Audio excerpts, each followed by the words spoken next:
Welcome everyone, Chris Truthopoulos here. I'm really excited to share with you today a process I call the 3 R's. And this process is about reflecting on 2020 and setting us up for 2021 in the best way. And it combines a lot of my favorite research on positive psychology and some best coaching practices that I'm excited to share with you today. In my journey as a life coach, I encounter a lot of powerful tools.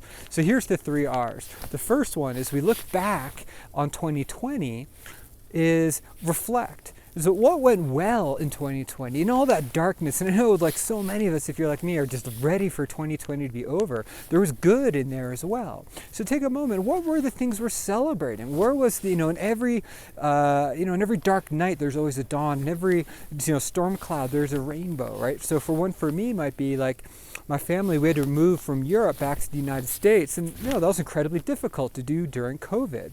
But there was a silver lining in that, is now I'm back in Colorado and I got to reconnect with friends and reconnect some of my most favorite places, like this ice climbing canyon here, right in the San Juan Mountains. And that to me is something really magic. So reflect, what is great? What were the good? What were the pearls in all that darkness of 2020? And I invite you to celebrate that, because it wasn't all just COVID and craziness and killer hornets and stock market corrections.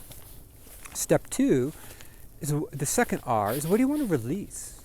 What part of 2020 are you ready to let go of? And more importantly, yourself. Because it's not just a year, it's a period of time of our lives. So what piece of 2020 are you ready to let go of and release yourself from? Maybe this was a year of a lot of anxiety for you, a lot of stress, a lot of uncertainty. Maybe you drank more this year than you would like to. I know a lot of us did. One of my guys I work with is a vice president of a brewery, and it was a banner year for those guys. So maybe that's something you want to release and let go of. So make a list of that as well. And then the third R I invite you is to reconnect. What is it that you want to bring forward into 2021? What is it that's good? And sometimes you can reconnect with things you're already doing, or maybe it's something that you haven't done yet and you want to connect with that. So it can be a reconnection, but it doesn't necessarily have to be. It can be just a new connection.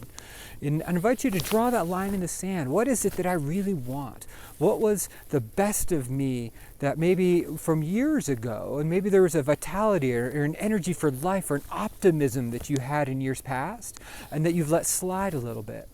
And so reconnect to that energy, that optimism, that hope that things are going to be better. Because I don't know about you, but I'm entering 2021 with a lot of hope, because this was a dark year and I'm ready for something better.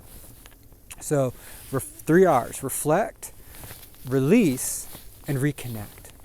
And so the one of the tricks of all of this is that when we look at the psychology of New Year's resolutions, for example, only 1% of them are achieved. That's what the science on the research on goal achievement has discovered, and that's a real issue. And the problem that so many of us encounter is that we say, oh yeah, this is what I'm going to do. I'm going to go on that diet. I'm going to lose that weight. I'm going to start, get out and ice climb or rock climb or mountain bike or ski more. But then the habits win over.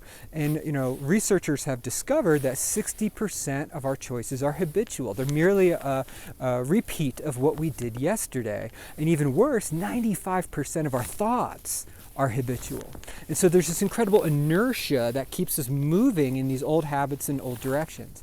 And that's one of the things I love helping people with in my role as a life coach, is helping people recognize the unconscious beliefs and thoughts that are keeping them looped in these same patterns over and over again. Why it can be so hard to release and let go of these things, or reconnect to the things we know we need to do, but for some reason we're just not doing them.